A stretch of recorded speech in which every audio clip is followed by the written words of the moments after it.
Hello to everyone. Good morning, good afternoon, depending on what part of the world you're joining us from. I'm Aaron Cosby, a senior associate with the Intergovernmental Forum on Mining, Minerals, Metals, and Sustainable Development. Happy to welcome you to this webinar on technology trends and implications in mining, with a focus on shared infrastructure and shared benefits. We're going to explore how mining technologies can generate new or better kinds of shared benefits, both for host governments and mining communities. We're happy to be co-hosting this meeting with the Extractives and Development Sector Program of GIZ and with CONEX.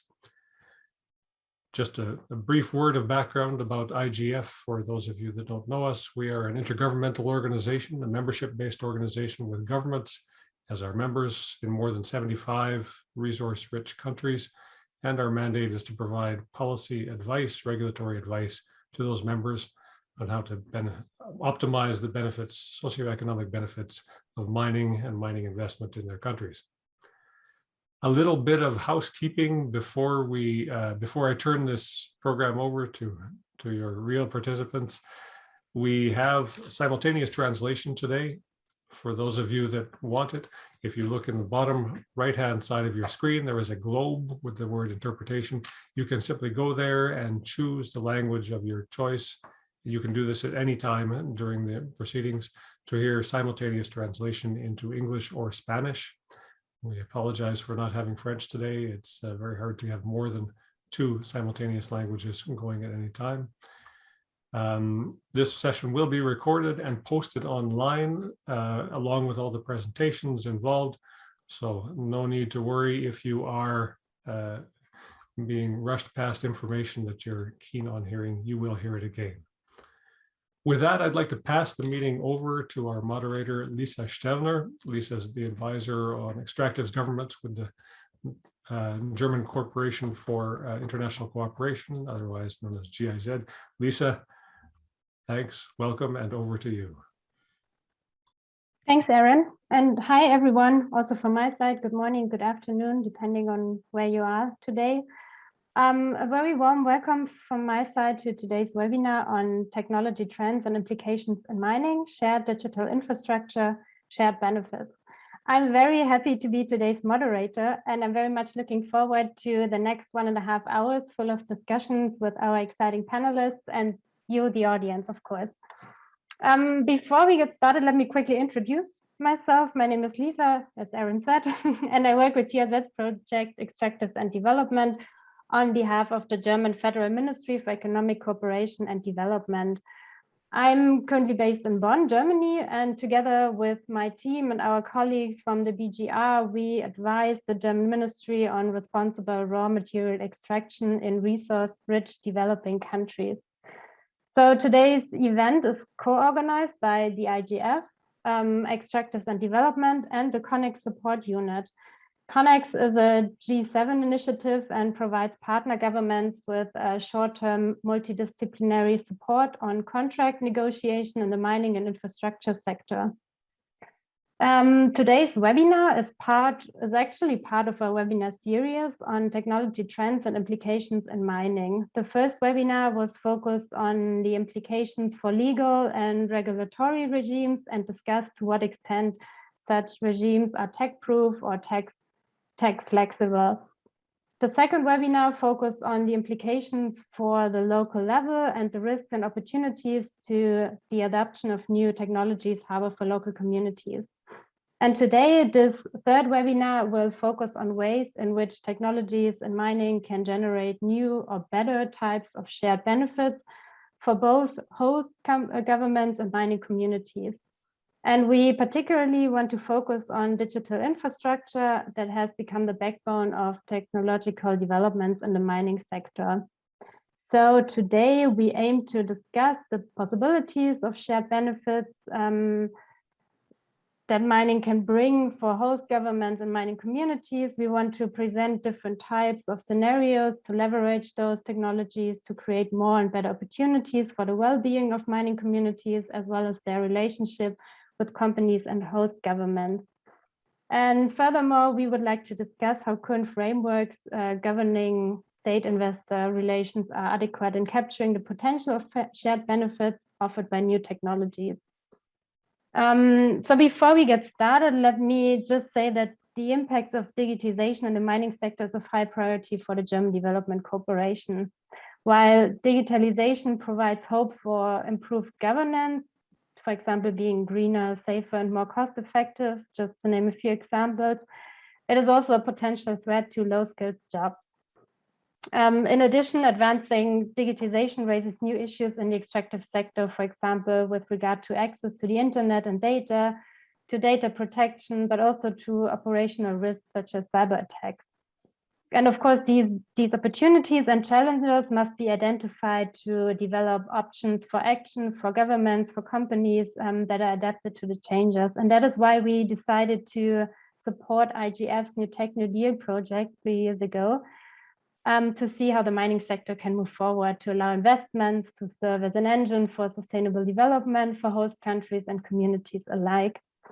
And let me just add that for our partner project Connex, today's topic is also particularly interesting to understand from a state investor relations perspective. Speaking of the agenda, we will first have a short framing input, then we will have a panel discussion and Q&A afterwards.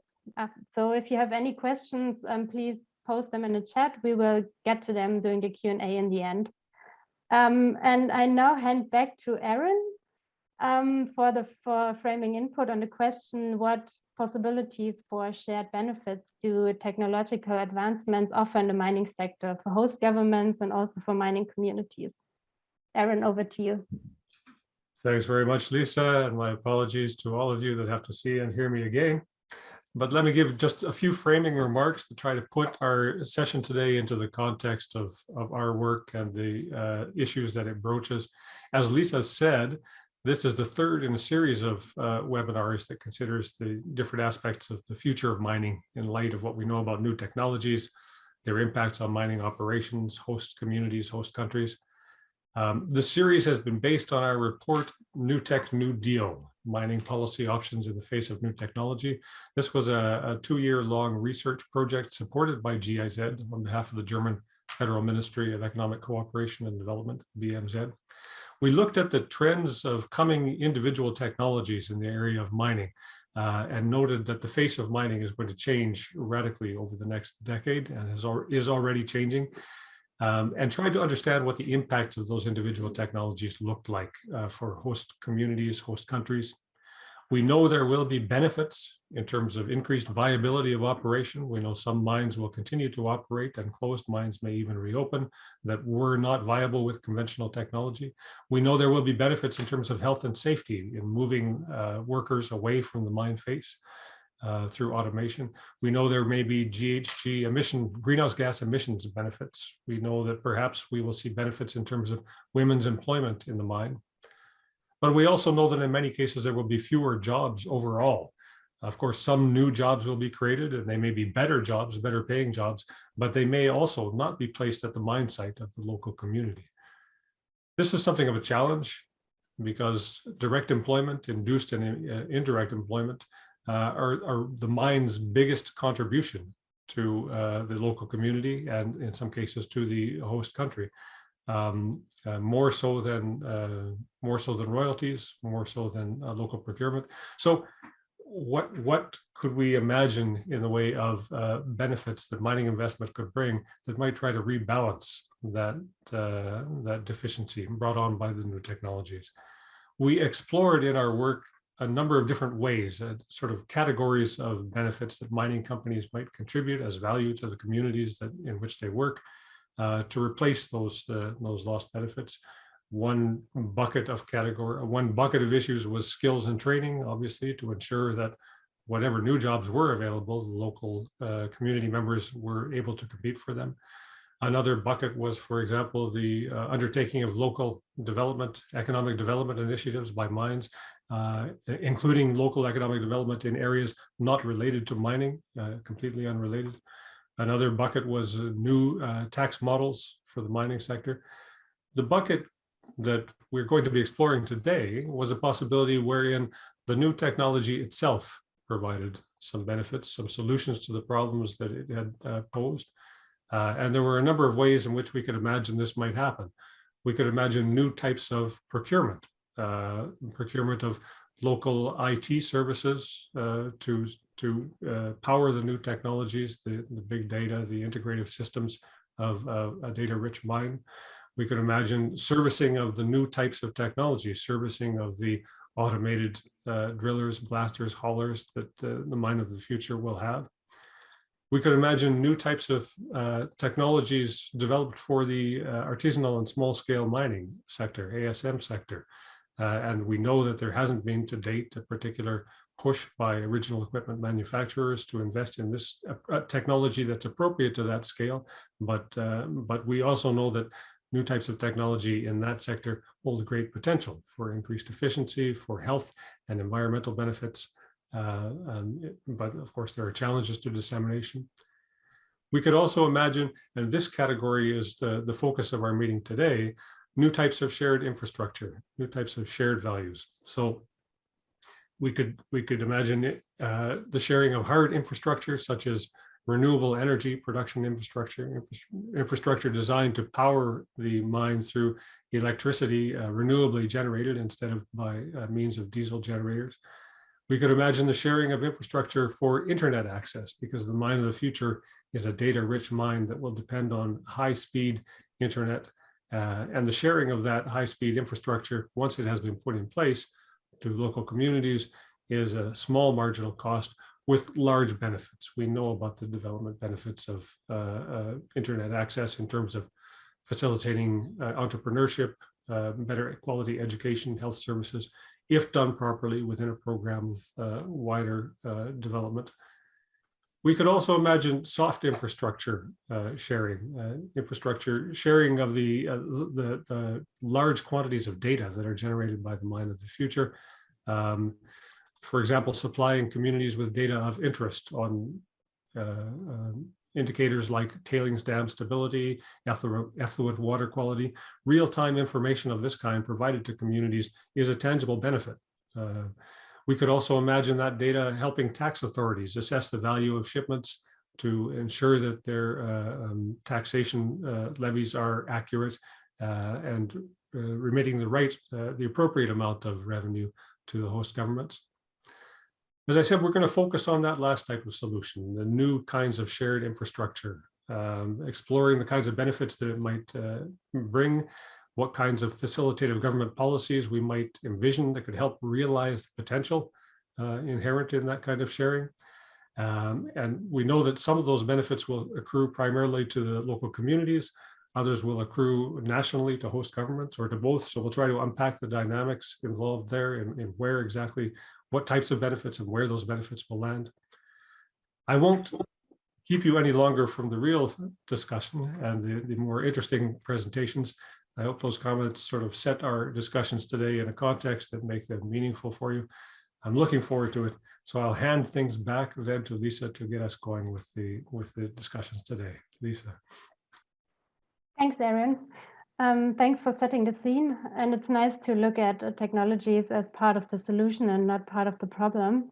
As you said, there are a lot of possibilities for shared digital benefits, but let's maybe make the bridge to our panelists and hear what challenges or opportunities they see in them. And we have divided our panel discussion today into 3 parts.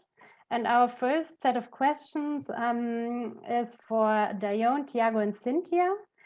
So let me quickly introduce them. Dayon Macedo is the General Coordinator of Sustainable Development in Mining at the Ministry of Mines and Energy in Brazil. Tiago Corveio is the Digital Transformation Manager at Vale. And Cynthia Rodriguez is a Research and Development Manager at EBRAM.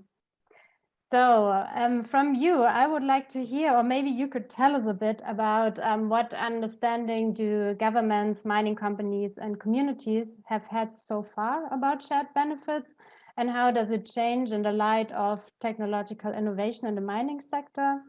And maybe following up on this, what do you think, how deep is the current technological divide in remote communities? What do you think communities most need when it comes to digital infrastructure? And for what purpose? And what do you think would communities most benefit from in such shared values? And I would suggest we start with Dayon to give us an input from the government side, and then you can hand over to Tiago and Cynthia to add on this. Over to you, Dayon.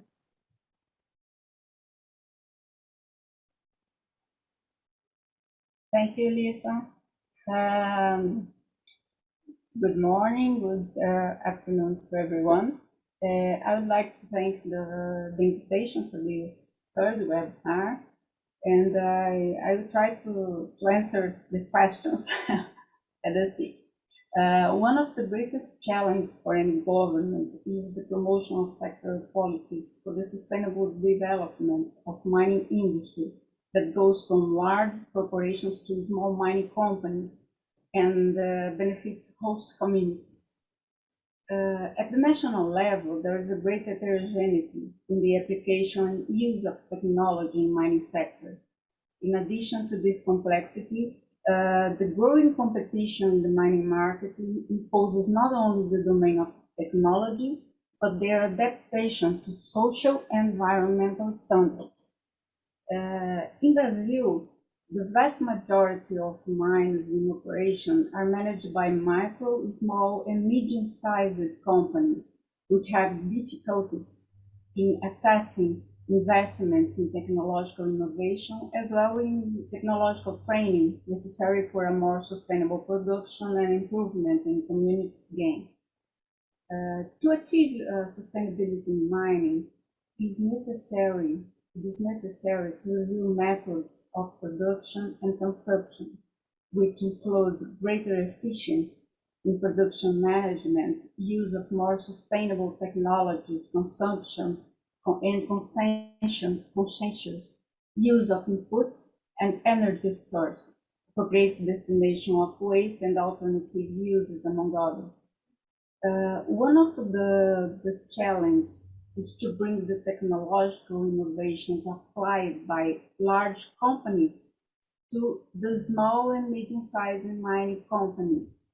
In this sense, the technological innovations developed by large mining companies can be shared with government and communities through the dissemination and sharing of these technologies with small and medium-sized companies and also suppliers.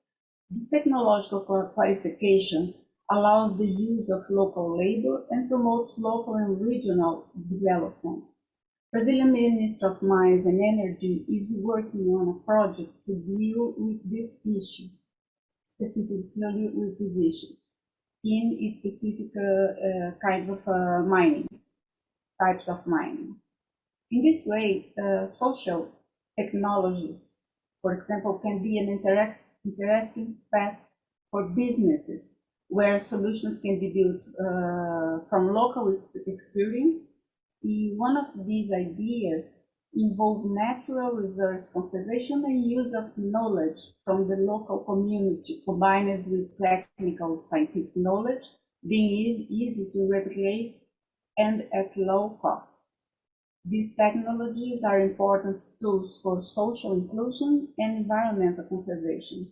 It can be a way to harness benefits in local and regional level for mining communities. Okay, Lisa, I guess this is, I pass to my colleagues, Tiago and Cynthia. Okay, thank you, Johnny. So first of all, thank you very much, Isabel and Aaron, for the invitation. So my pleasure to be here representing Vale, which is one of the big mining players globally, and trying to share to you in this webinar with IGF and my other colleagues from the company for us to talk about how mining sector can say help, but I say maybe improve lives from people in the local communities around mining operations. So starting by the shared benefit, Vale sees a huge opportunity here to generate and share value. It's not only about generating value, It's really around sharing value with the community. So, but it's not only through the payment of royalties, taxes, and some legal obligations. It goes further. So we make important investments in infrastructure, for example, education of children and young people in Brazil, and now in digital inclusion of the community around us. So we really believe that these pillars, education, sorry, education, infrastructure, and digital inclusion, those are the pillars, very important pillars, especially if we remember that we are operating mostly in developing countries, such as Brazil and Mozambique, for example. So Vale has so many uses of technology for the communities, such as employability programs for developing tech professionals and the use of automatic sirens around the dams, for example. But I would like to focus today trying to cover what we are doing in terms of digital inclusion and the impact of digital inclusion in the community. So starting by the shared benefit and trying to link with how deep is the digital division in Brazil, mostly in Brazil. Some data from 2018 show us that more than 25% of Brazilian people, they does not have access to the internet so far. So it's million people not connected to the network. So it's huge. And this lack of connectivity, guys, it becomes even worse when we think about remote regions of the country. As you know, Brazil is a continental country, and there are so many regions very remote here. So the percent of disconnected people in those regions is close to 40%. So it's almost half of the population. And what those people need, and what we as a mining company and we as a mining sector can do to help them and to improve their lives. So I think they need the basics. It's really around the basics. Just as the internet connection, education, preventive healthcare, they are also not available for those people.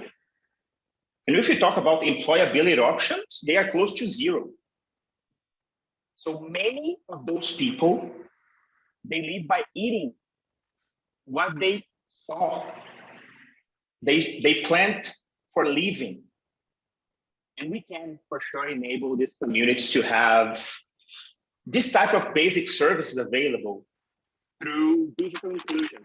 It's our guess, or maybe our ambition. And we think that a mandatory foundation for that, it's really connectivity, right? So here at Vale, we have a digital inclusion program. It means connectivity, digital literacy, and also digital accessibility. This is where we are focusing our efforts now. And I would like to bring one real example for you guys. 2021, we already covered 160 square kilometers with 4G internet signal in the communities. So it's huge. It's more than 10,000 people impacted. It's more than 10,000 people enabled to be connected to the internet. And next year, have the ambition of the goal to cover more 250 square kilometers. So I think we need to think about the basics. What we have available for us, those people don't. So we need to care about the foundation to provide them education, health, and employability. That's my point. So I think people from a brand can complement me and Dione. Thanks, Tiago. I'm not sure if Cynthia was able to join. Cynthia, can you hear us?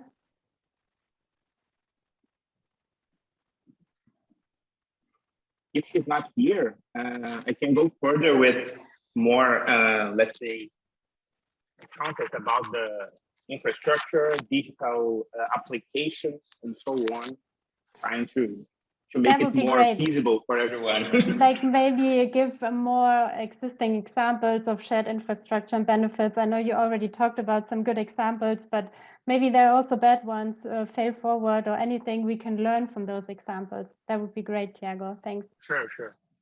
So I'll start by saying that infrastructure is the most needed part of technology that we can deliver, because when you connect people, you are bringing those people to the game. So as I said earlier, digital infrastructure is the foundation for everything that we want to do in terms of basic services. So from Vale's perspective, guys, decision-making around investments is not about if we should do it or not. It's really around when and how we can do that. And I'm sure that other mining companies and also the federal government are also paying attention to that.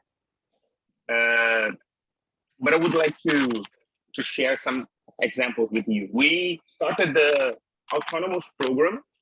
We are running autonomous trucks in Brazil. We are running autonomous drills in Brazil. And we are running some autonomous machines in the plants. And there are so many people that was removed from risk areas using this kind of technology, because they don't need to be there. They still work for us. They still work with us, better than for us, it's with us. They still work with us, but without being exposed to risk areas.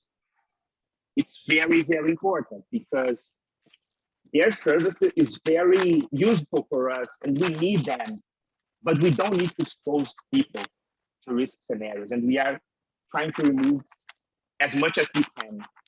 The other real example that I would like to share, it's about training people.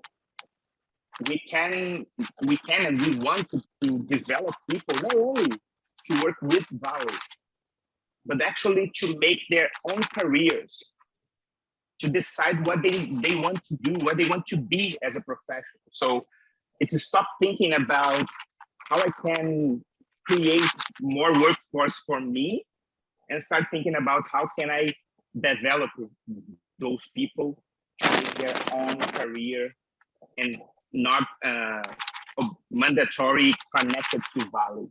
So I think those are two good examples, but I would love to hear from Gianni if she has some other examples to share with us, and also answer the questions from the audience.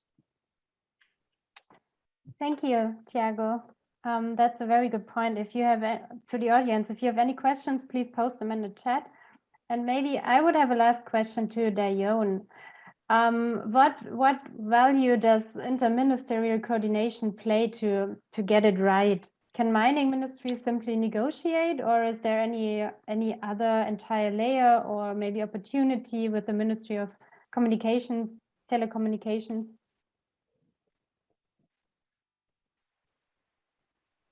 You're still on mute. Okay, I noticed that just now. Thank you. I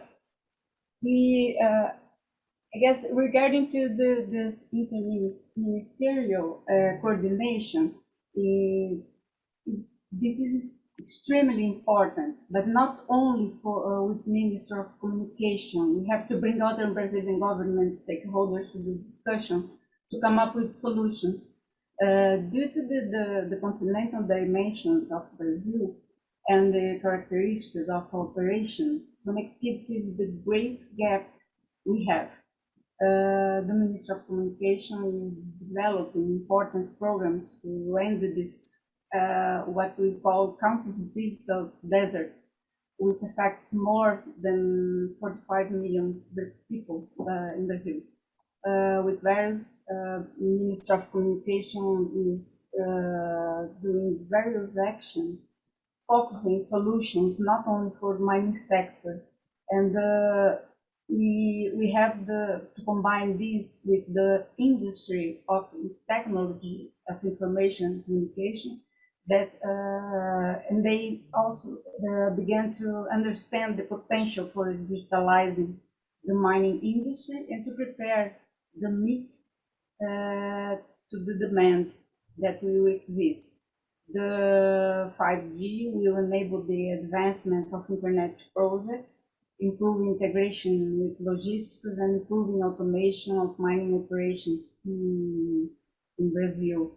And we guess the future of mining will require investments and willingness to deal with a complex scenario that will be shaped by scarcity of resources, climate change, and new consumption patterns, focusing the metrics of the sustainability. Okay. Thank you, Dayon. Sounds like an ambitious and complex issue, but it's nice to hear that the other actors also understood the potential that those shared digital benefits can bring for communities.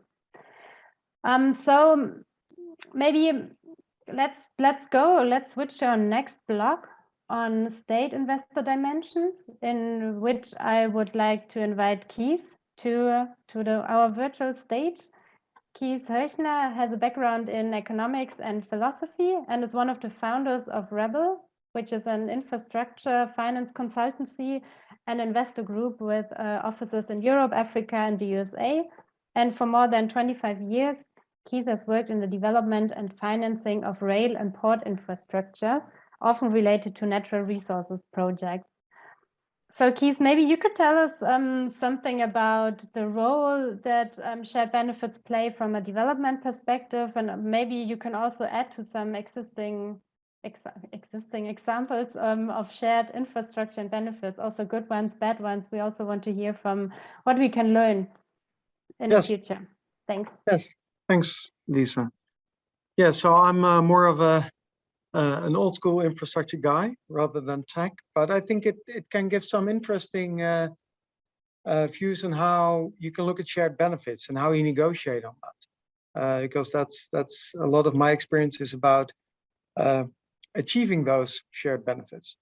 And if you look at the infrastructure space, it's around the world, it's managed in a different way. So you have some countries that have regulatory frameworks that manage that, and there's most of the countries actually don't have that. So if you think about shared benefits, or using the infrastructure, it's really about looking at all the contracts in place, because the infrastructure is actually part of existing contracts. And that mostly applies to, let's say, the non-OECD countries. So if you look at big mining countries like Canada and Australia, they have regulatory frameworks in place. And actually, the interesting thing about that is not always leads to shared use of infrastructure. Especially Australia is a good case in point, where there's actually the regulatory framework results in non-shared use of infrastructure, or at least not always. So, and in talking about that, I want to focus on a certain specific sort of kind of infrastructure rail, which makes it easier to talk about how you share that. So if you think about infrastructure and the benefits of sharing, obviously it's about, there's lots of infrastructure around, but it's not fully used. And often infrastructure is linked to mining operations, and it's a kind of dedicated infrastructure. So a railroad is built specifically for a mine or a mining range. And in thinking about the benefits of sharing, well, obviously you can think about, oh, there is capacity, so I can link another mine to the same railway line. And there it becomes interesting, because quite often these infrastructure assets are part of a mining concession. So it's not that there is a piece of infrastructure where you can start thinking about greenfield, how you would use it. There is a pre-existing right on the infrastructure, which is quite interesting if you think about that in relation to technology. But let's focus on the hard infrastructure now. Often governments start thinking about, well, we want to use it also for other mines because that's in the interest of the country. And then we need something like an independent operator of that piece of infrastructure. But that completely ignores the fact that there is already somebody in control of the infrastructure or is operating it. So that's one of the issues in trying to achieve shared use or shared benefits of infrastructure, is how to deal with, let's say, the incumbent. There is somebody already on there. And how do you deal with that? And for starters, is by accepting that there is already somebody there. So you cannot ignore the fact. And you have to accept that that infrastructure is a crucial part of a mining operation. So simply assuming that a party is willing to share that is a non-starter. So we've seen it quite a number of times where that was a basic assumption, but it's not going to work. So, but at the same time, interestingly enough, for most mining companies, the benefits or capturing, let's say, the benefits of running a railway line is really in their own operations.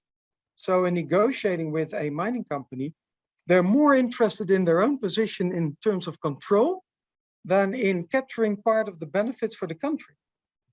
At least that always strikes me, that for them, it's really about how can I keep control that I can actually run my business, which makes absolute sense, which is very different from, and some governments actually expect a hard negotiation on, okay, this, if you share it, it creates additional revenue for us and we need to share it with you. But that's not the experience. It's really about how can you actually give the incumbent enough feeling of control? And it's more than feeling, but at least some kind of control. And so it's about that. And at the same time, it's about separating the existing rights out of the existing contracts. So as long as it's part of a mining concession, it's not going to work. So you have to, because then you cannot really address issues of performance. And you have to take it out of the existing contracts and agree on separate, let's say, operation of the infrastructure. So take the assets out there and give them some additional or existing or starting rights that are different from other users, but at the same time agree on something like a multi-user framework that allows you to manage the performance, because otherwise it won't be a real multi-user system. New users will not really accept the incumbent as an operator. So there needs to be safeguards in place for new users to actually manage the incumbent in some ways. But it's a tricky balance in that sense. But you have to accept that there are existing positions, and at the same time, the existing operator needs to accept that there is a different world and that they can actually also gain something out of that. And that's the interesting question about how can you then achieve that if they're not really interested in part of the shared benefits for the country. So what is their benefit? And my experience so far, it's really in their existing operation or expanding their existing operation or extending a mining concession, which is really in their interest. It's much more in their interest than earning money by running trains for other mining companies. They don't, it's not their business. So I think if you look at that process of sharing, there is an opportunity for countries to try to achieve a new balance in that sense. But it's not an easy one. It's not that you can step in and say, well, hey, I forget about all the existing rights. It is a long road of negotiation. And that is also for governments to accept that it's not that you can just think of a structure or a regulatory framework, impose that, and all parties will go along with that.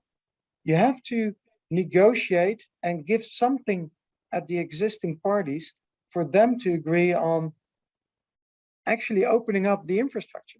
But if you can achieve that, then there is great benefit for the country actually, because quite a number of these assets are completely underutilized. So there is great benefit in sharing the use of those assets by other mining companies, or it could even be, let's say, non-mining companies using that same asset. So I think I want to conclude with that by saying that, so again, there is opportunity in sharing assets, but it's not a simple, okay, and now we're going to share. You have to accept that there are existing positions, and those existing positions look at that asset from a control perspective. And they would like to stay in control in some way, but at the same time, they're quite willing to share some of the capacity with others, as long as it doesn't really harm their position.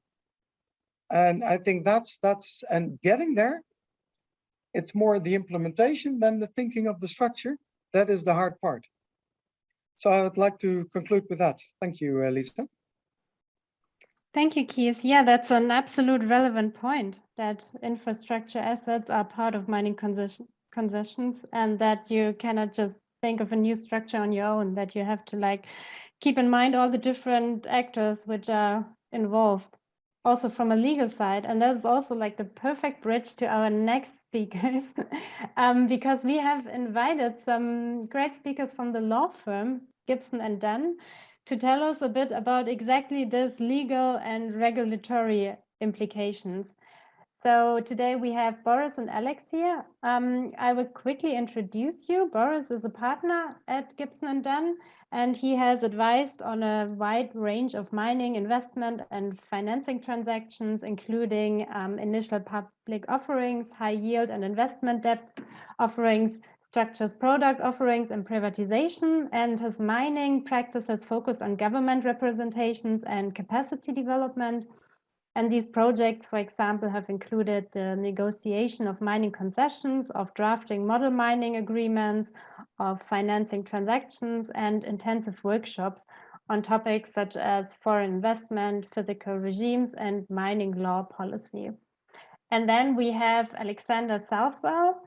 He is also a partner and co-chair of Gibson Dunn's Privacy, Cybersecurity, and Data Innovation Practice Group. And he is a former federal cybercrime prosecutor and one of the US's leading technology-focused litigators and investigation lawyers. He is regularly called upon by numerous leading global companies to conceal on a wide array of privacy, data breach, information technology and governance, and network and data security issues. So Boris and Alex, maybe you can tell us a bit about what are new dimensions of legal and regulatory implications governments and investors should be aware of, for example, data privacy, cybersecurity, etc. And well, how do developments of technology affect information rights in mining projects? What rights do communities and governments have to access these informations, and what are some digital rights aspects that we all should keep in mind, or are there any? Maybe Boris, you first, and then you can hand over to Alex. Thanks. Lisa, thank you. And thank you also to IGF and Connex for the invitation to join you today. I'm looking at the attendance list for this presentation. I recognize some old friends among the attendees. It's good to reconnect, however virtually, if not physically. As Lisa said, I've spent the past decade or decade and a half working on mining contracts and negotiating contracts and drafting model agreements, as well as legislation. The clients I've worked for are almost always governments. So we assist governments in negotiating mining contracts with foreign investors. In all these projects, there has been a question of information access. As our previous panelists have discussed, the question is, how do you allocate the information that a project generates among project participants? And you look at the relative contributions to a project, and that gives you some thought about how to allocate the information that arises based on the investment that different parties make in a project. And you think on the one hand, of course, are the investors, right? The investors, they spend money before mining ever starts, right? Investors spend millions, sometimes billions of dollars to explore a resource, and with the goal, of course, of obtaining information about that resource. That information relates to national property because you can think of the resources in the ground as belonging to the government and ultimately to the people. And that information also has a direct impact on local residents, for example, the communities that surround a mining project. So you look at this balance of investment and the information, the assets that Keys described just now that arise from that investment. And you think about initially the investors spending millions or billions of dollars to get information, but who has the right to that information? And historically, if you look at the way mining contracts, regulation, legislation has developed, and I'm thinking now, I guess, as a lawyer from a legal perspective, because it's those laws and contracts that allocate information rights. Historically, companies would provide fairly little information to the other constituents in a project, meaning the government, local communities, etc. That information would often be in the form of quarterly or annual reports. It would not be often more frequent than quarterly or annual. The information provided would be relatively minimal. Usually we're thinking only about financial results that enable the parties to calculate royalties, taxes, right, and other fiscal obligations.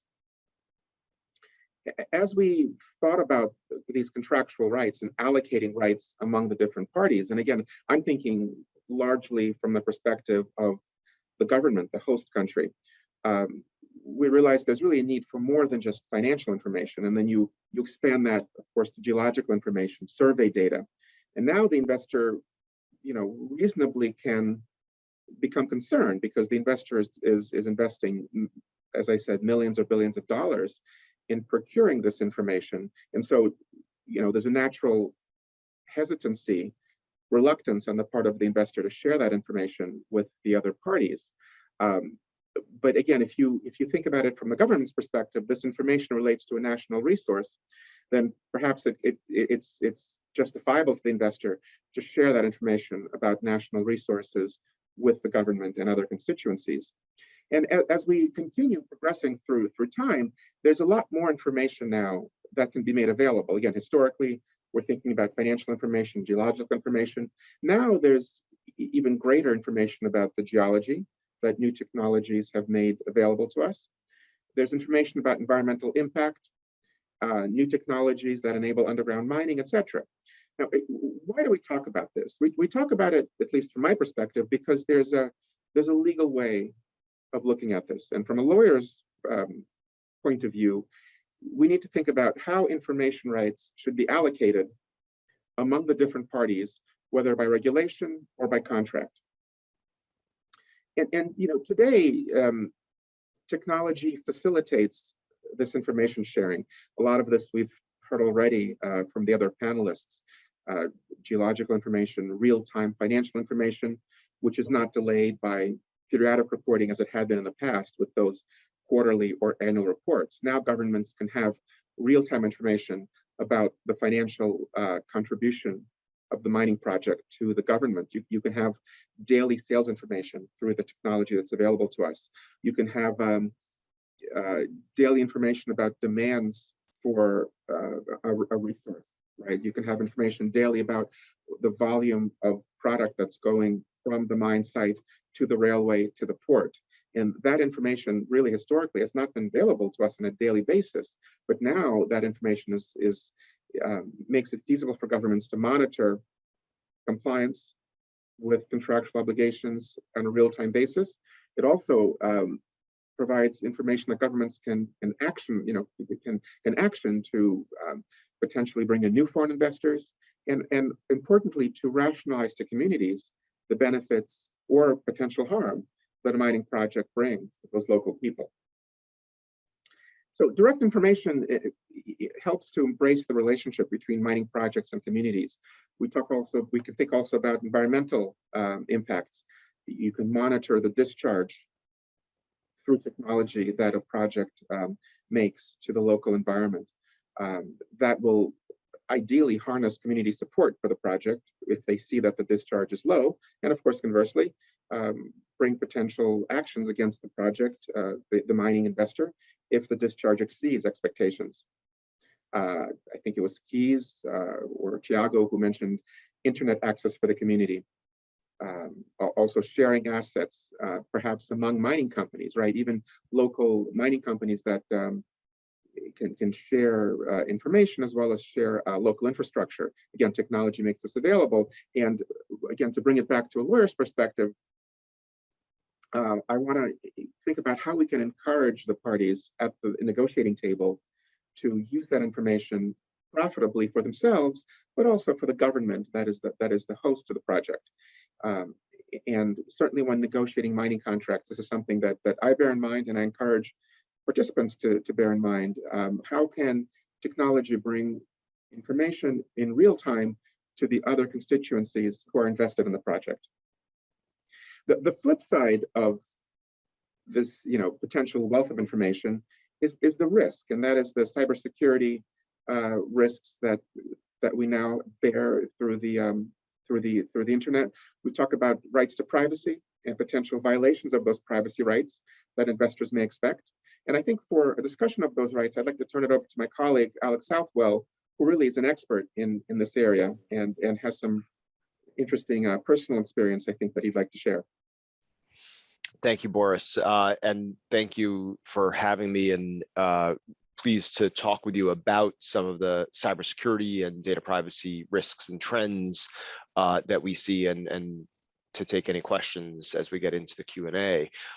As I think the conversation has highlighted, and as Boris just did, the technology can be a huge advantage and bring about change in terms of how what are perhaps thought of in more traditional terms, non-technological activities, mining and industrial activities.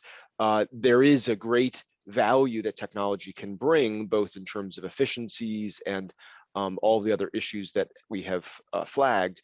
With technological innovation comes the proliferation of data, and we see this across industry sectors and verticals, and it is something that is commonly looked at, and it is looked at with both the benefit that it can bring, but also with the risk and the attraction of that data to those who might take advantage of the data. And here I'm referring to cyber criminals and other types of attackers who see the data flow from new technologies as important to them for nefarious or bad reasons, right? And so as you have new technology bring about the additional information flows and the data that is present and can be used to drive efficiencies and improvements and better access and more transparency, more rights, all of those things, that data and information also becomes an attractive target. And so we think about this in a couple of ways, from a pure cybersecurity standpoint, but also from a privacy, data protection standpoint.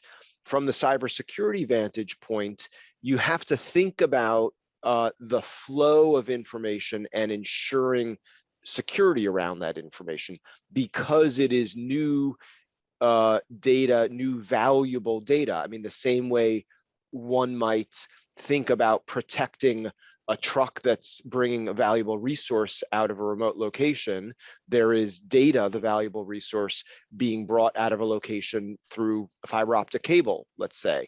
And the question becomes, how do you secure it? Who secures it? Who is responsible for the securing of it? What happens if someone tries to get access to it? And what are the rights of the various parties or responsibilities of the various parties to communicate about attempts to intercept or steal or simply get unauthorized access to that data? And so the cybersecurity side of things is very important when you think about technological innovation and change. And we've seen that particularly here in the United States. It becomes a big deal where you have weak links in what is more traditionally the information technology side of the house, the back office of a particular company or operation. And when those systems can become compromised and there is improper segmentation of networks, which leads to the operational technology, the technology that is running the facility, that is perhaps providing remote access and remote sensory information sharing, all those benefits that come from internet-enabled industrial devices and technology. If that becomes compromised when there's a compromise in your back office system, that can become a problematic occurrence. And so it's critically important to think about cybersecurity issues and be thoughtful about the preparedness for those issues, be thoughtful about where the risks are in terms of what material might be of interest, and then what steps one needs to take in order to secure that information, and then be thoughtful about the contractual understandings between parties about this new valuable data that comes along with the valuable resources that are also the subject of the activity. Just one additional word on sort of data privacy, which is a related topic. And the way that I'm conceiving of it and talking about it is the cybersecurity is the protection from sort of outsiders trying to get access to the data. There is also the use of data that is collected. And this we think about more traditionally as consumer data. You might think about this as the consumer data that is collected by a technology company and ensuring that the use is properly disclosed, the collection and use of that data is properly disclosed. I think what you see in this sector is that there are new ways that data comes to life and is captured and being used in ways that perhaps have not been thought about traditionally. And you have to be sensitive to what that data might tell you about particular regions or local geographies or even individuals. And there is an important data protection element to the information that's being collected. And so the core of it, I think, is to be thoughtful about what information is being collected and shared, and be thoughtful about when that information can be revealing of some personal identifiable data, personal information of individuals or even of communities, and how do we best protect and or disclose the use of that information if it comes into other companies get the information, they might think about other uses. So there are a lot of very interesting issues about data protection and use and disclosed use of it. But to me, the cybersecurity issues become more pronounced because that's the everyday activity of the data flows that are new and are coming into the fore with as new technologies are more available to assist the industry.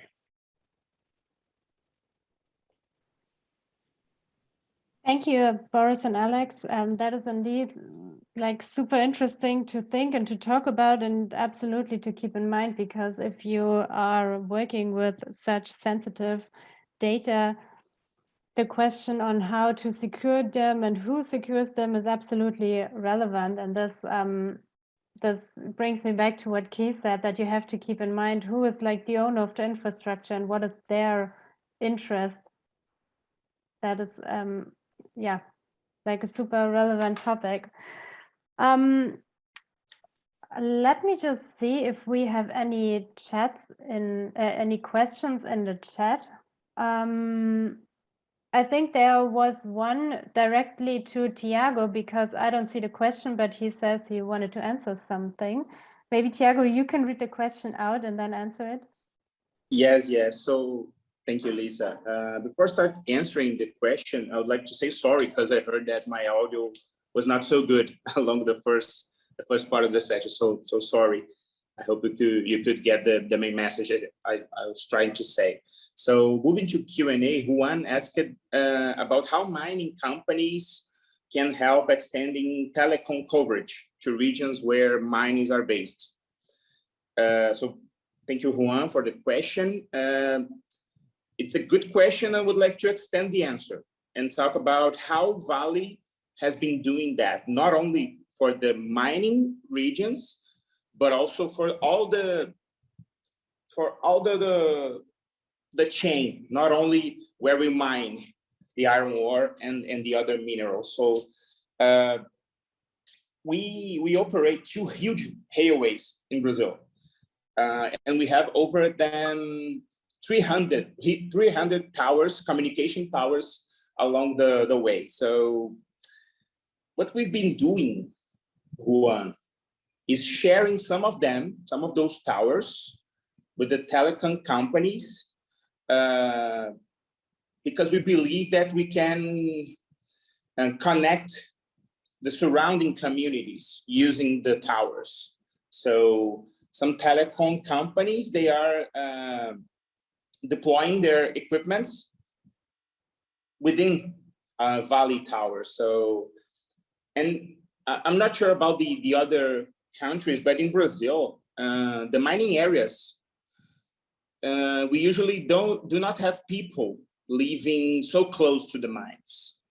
In some cases, we have some indigenous communities, but it's not so huge population of indigenous people. So, but where this scenario exists, we have the same behavior.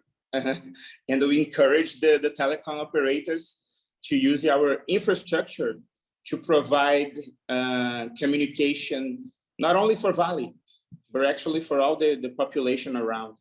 So I think this is how we can improve communications using, let's say, mining infrastructure. Thank you, Tiago. And we have another question in the chat. It's for Alexander. Can you give an example of groups and people that could be into the cybercrime in the sector? Who would be the risk groups to bear in mind and to open up information?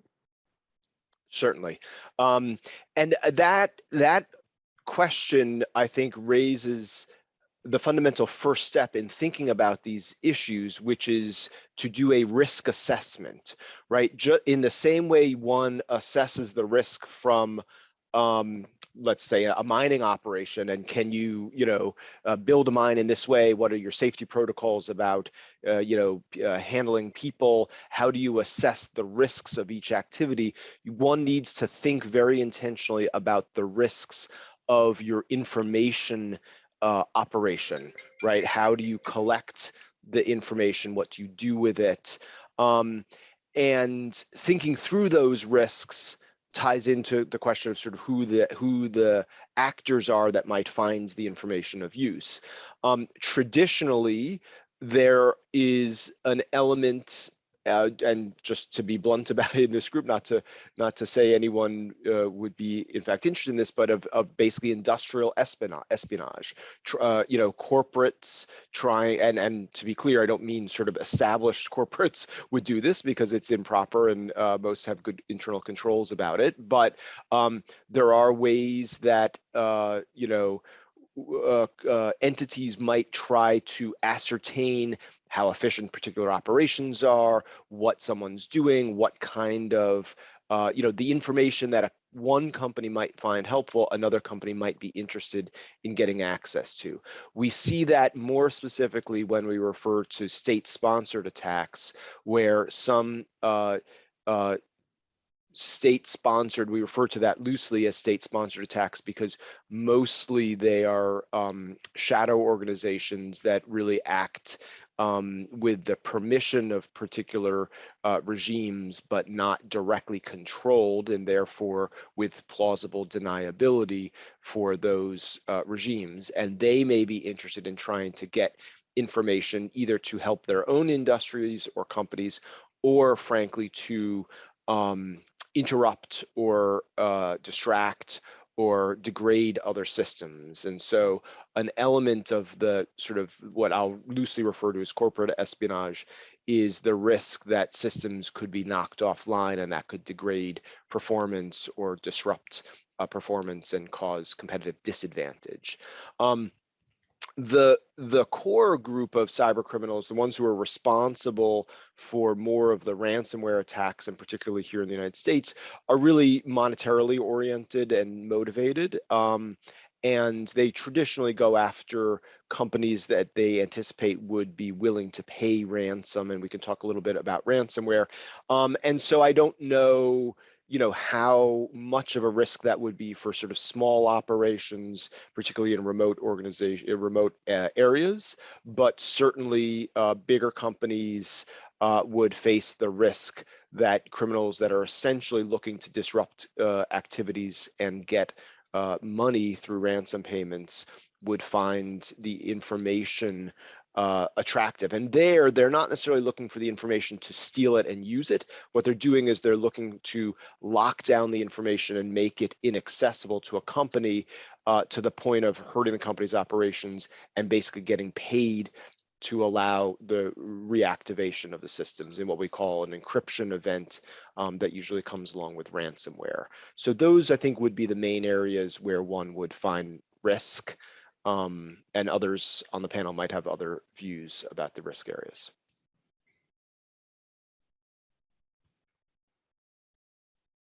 Anyone who wants to add something?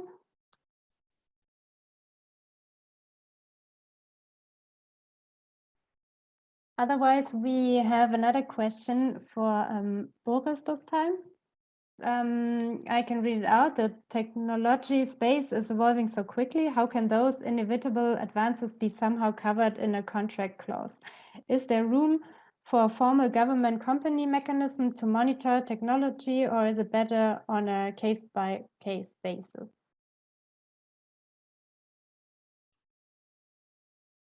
Sure, I'm happy to answer that.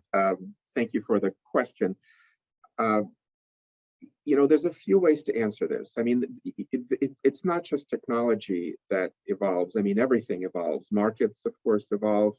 When you think about mining technology, we're thinking not just about how you extract the resource from the ground. We're thinking about ways to analyze information from that extraction, and even more broadly, shipping technology evolves, logistics.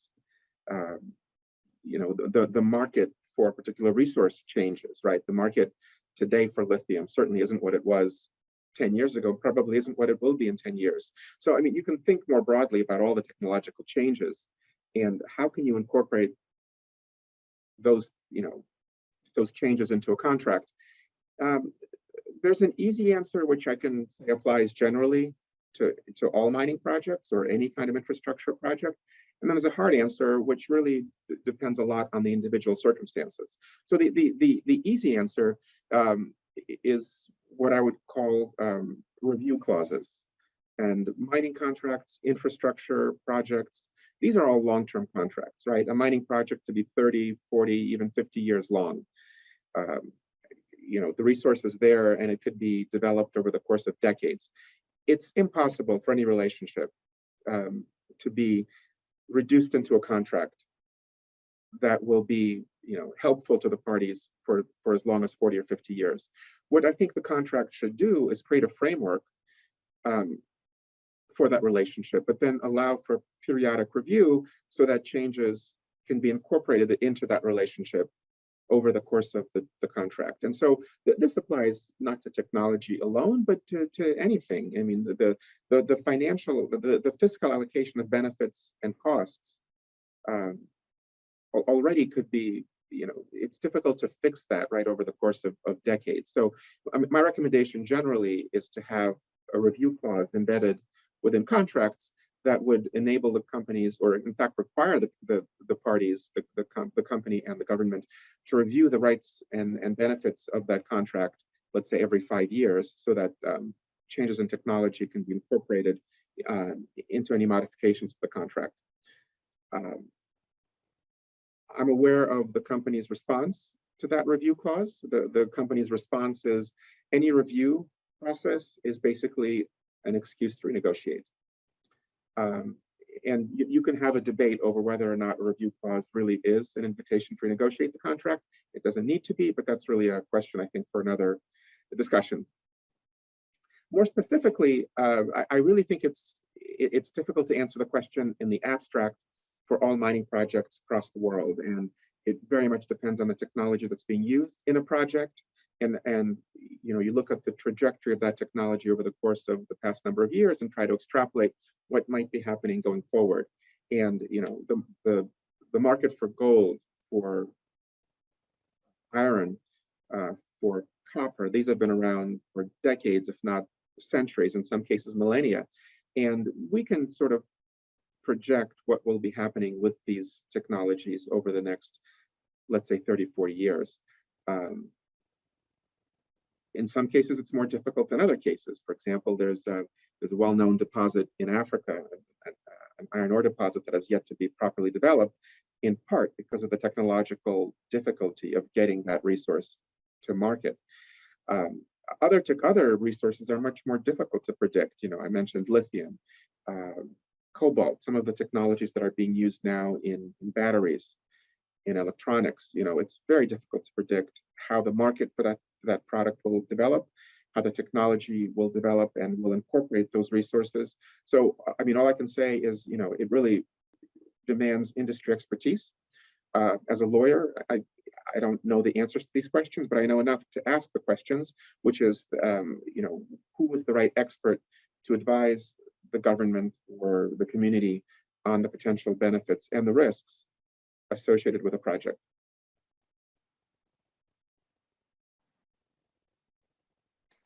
Thank you, Boris. I've seen that we have another question to Dayon this time.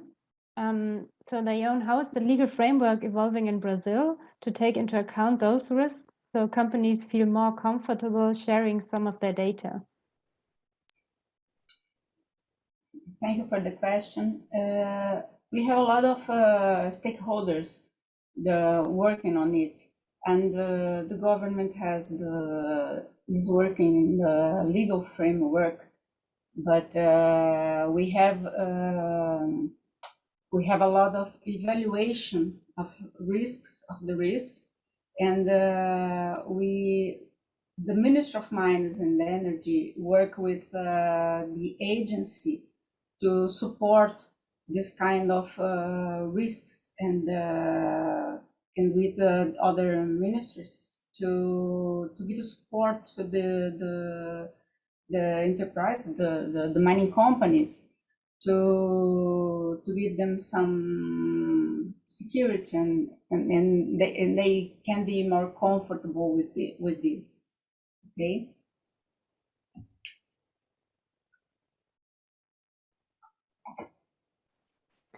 Thank you, Dayon. And there is another one to Tiago. Tiago, has Vale encountered any of those risks mentioned by previous speakers when it comes to data sharing? Yes. So the answer is quite simple. Yes. So it always challenging and deal with data privacy and information security. So it's not different with us. Some data is public and okay sharing it and using it to better understand scenarios or some specific situation. But when it comes to personal information, for example, in Brazil, we have a very recent rule called LGPD. Actually, it's a bunch of rules related to privacy, to data privacy. But when it comes to personal information, for example, and some strategic information for Vale, it becomes very complex because it's also very new for us. So what we are doing to try overcoming that is to focus some people from tech and from legal to try to understand how to deal with this kind of data and trying to improve our internal processes to prevent us to use some data that we cannot access or share. This is how we are dealing with the situation.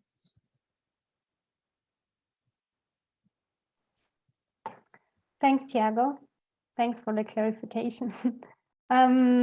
Maybe I give the word back to Aaron because I think he also has some questions. I have so many questions. Let me let me try to limit it to maybe one or two, but I see we have another one in the chat. Can I ask, bearing in mind the concerns that Keys raised about governance and ownership of a shared infrastructure resource and the incentives involved there, can I ask Tiago, you have actually been involved in the sharing of internet facilities for local communities. So we understand that this is it's a core asset of the company, and the company uses that internet. How did you manage the process of sharing that with communities? Was it did you set up a separate organization charged with sharing it out to the communities, or was it commercially sold? What are the institutional innovations that you had to develop to move this thing from solely a core asset of the company to something that was shared with the community? As I said, bearing in mind the questions about governance and incentives that Keys raised. Okay, Aaron. Talking about how we manage the infrastructures, of course, we don't use the same infrastructure. Actually, we use the same physical infrastructure, but we are totally separated in terms of logical infrastructure. So it's quite simple. The physical fiber optical way is the same, but when it comes to sharing the infrastructure with the communities, we use another gateway. We use some others rules. We have a huge difference in terms of proxy, for example, and firewall. But I think the most important thing around sharing with the communities is how to maintain it working, because it's not easy and we don't have enough people to keep it running alone. So we try to partner with some local technical companies in order to make them to take care about the infrastructure. So Vale is not putting technical people from the company to keep it running. We are actually engaging with some local companies to keep the network running, and also providing some clarification and some additional information for the local community. So, and it's not only one company, it's one company for each local, because as I said before, Brazil is huge and we cannot count one single company to do everything. It's really a challenge, but we are getting there. And I think we can do even more.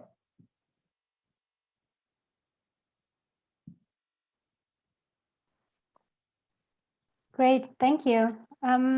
I've seen that there is another question in the chat by Janina.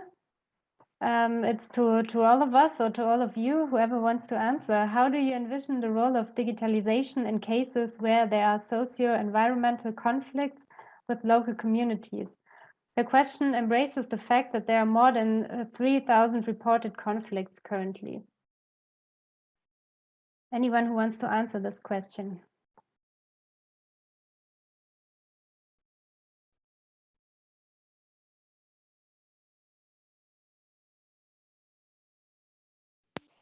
I'll jump in really quickly. I mean, I'm a firm believer in technology being an instrument for social change and social improvement. I also acknowledge that, the way technology works cannot be seen in that same vein, and can have other ramifications that are not necessarily positive. And I think what the question speaks to is the importance of having an open dialogue and transparency about the use of technology and digitization to address all the problems and all the issues that are there. And I guess to be, to try to bring it back to this panel is part of an effort to have communication and dialogue and transparency about that. And it's something that is important to continue because they're complex problems, and digitization is not an answer. It's perhaps part of an answer, and it brings, I think, its own set of challenges. And as long as the participants can clearly and safely communicate about all those and share ideas and have transparency, to me, at least, that's a positive step and a positive path forward. Lisa, can I jump in here for just on this particular question? And it relates to an answer that I gave in one of the chat questions as well. You know, fundamentally, these kinds of conflicts arise from an erosion of trust between the local community and the mining investor. Some of that trust can be built or rebuilt with openness about information of interest to communities. I know in that context, an interesting example in Chile. It's a pilot program, Programa Tanque.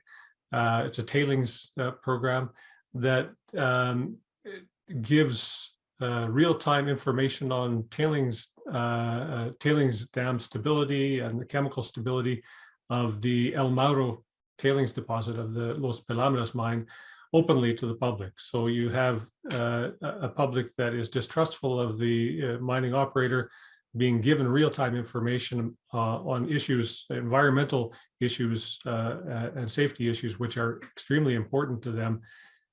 This kind of, it's just a pilot project, but this kind of information, and also I think it was also mentioned earlier, information on the water quality of effluent from mining operations available in real time to the public, can start to build the trust, I think, between the mining operation and the communities that can help to address some of these conflicts. Thanks, Aaron. So with regard to timing, I see we have another question which is in Spanish. I can try to translate it. So how to handle the violent acts of those individuals who call themselves opponents to mining activities and do not allow mining companies to continue with their research activities. Hopefully more or less. Anyone who wants to take this one on?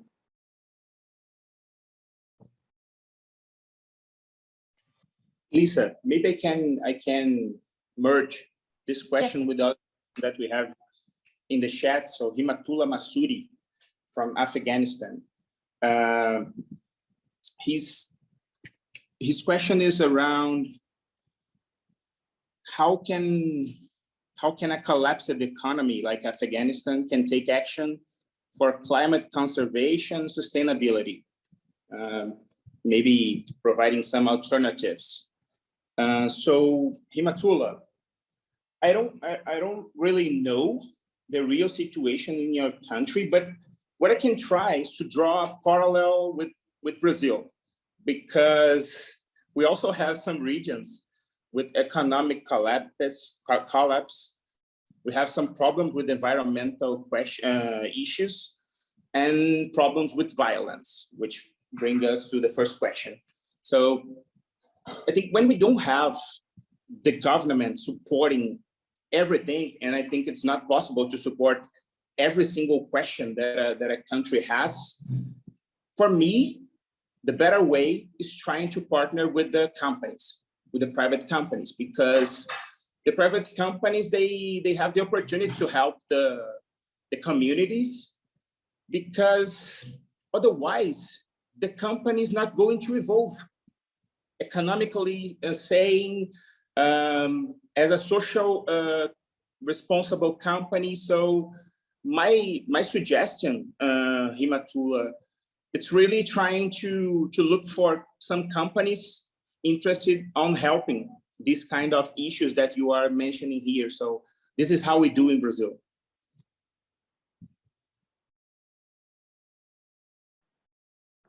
Thanks, Thiago. Anyone who wants to add on this?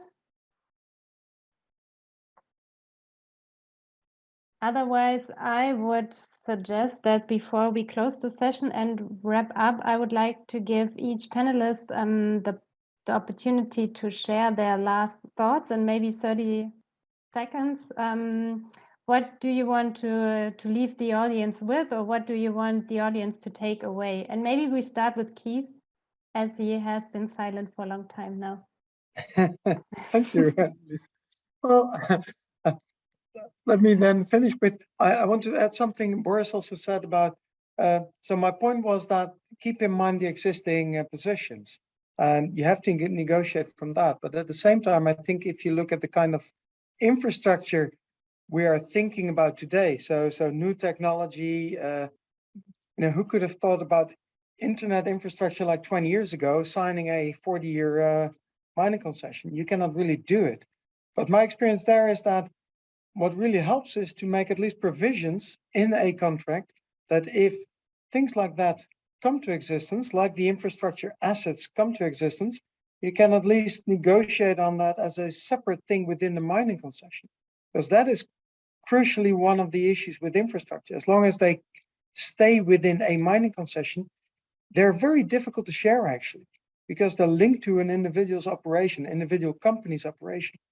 But what you would like to see is that you actually have trigger points, and maybe those are evaluations or whatever in the contract, where a government can actually trigger negotiation on infrastructure aspects. And those are the kind of infrastructure assets we cannot even conceive of today, but maybe they exist in 20 years. But then at least the contract should allow for that. Or the, let's say, the agreements and the framework should allow for those things to be identified and negotiated on separately. And let me leave it there. Thanks, Keith. Tiago, 30 seconds. Thank you, Lisa.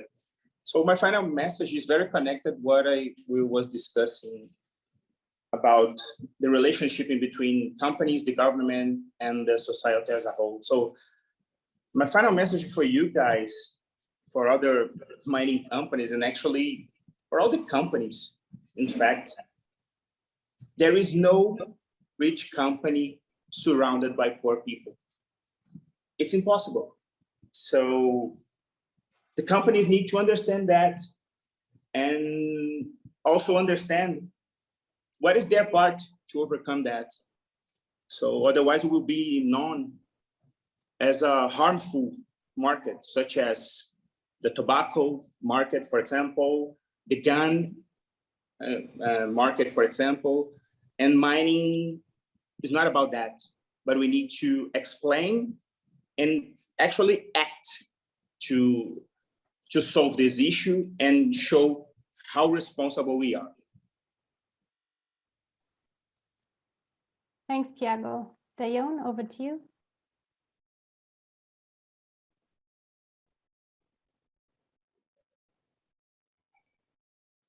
I guess the technological innovation is essential for the use of natural resources in a more efficient way and in a more balanced way with technological development and innovation, but in all the mining chain. This will bring benefits not from the mining companies, but also for the communities surrounding the municipalities that depends on the reserves for their survival. But in this case, we have to work with the ideas by hearing communities in their real needs before sharing anything with them. Okay. Thank you so much. Boris, over to you. Thanks very much. Look, I guess I would just say that given what we've heard today, it's clear that technology is developing quickly. It's clear that there are benefits and also potential risks in this rapid evolution of technology. So I guess I would just conclude by saying, when in negotiating a mining project or any long-term project, seek help from experts out there on this panel, or of course, many others, just to help navigate these issues, because the decisions made in the course of this negotiation will endure for decades. And so it's very important to consider them carefully and to get them as best you can right. Absolutely. Alex, anything you want to add to this? No, I think just to echo what everyone has said, there's great possibility and benefit that comes from technological advances, and they just need to be approached intentionally, transparently, with care and due consideration. And hopefully this is a first step in helping folks to think about those issues, and happy to be available if there are additional questions afterwards. Great, thank you. And Aaron, are there any last thoughts from your side? Nothing except thanks for the rich presentations we've had. I think we've explored some really interesting potentials of the benefits of new technology, and also, concerns about the need for flexibility in our institutional arrangements, contracts, regulations, taking into account the fact that technology does evolve, and the risks and benefits that come along with it. So thanks to all the participants for that. Great, thank you, Aaron. Also from my side, there's nothing more to add to your final words. I also want to say a big thank you to all of our panelists, as well as Isabel and Aaron from the IGF and Sun Min from the Conic Support Unit. And if you have any additional questions, please feel free to reach out to one of us. And having said that, thanks for your active participations, and have a great day, afternoon, or evening. Bye-bye.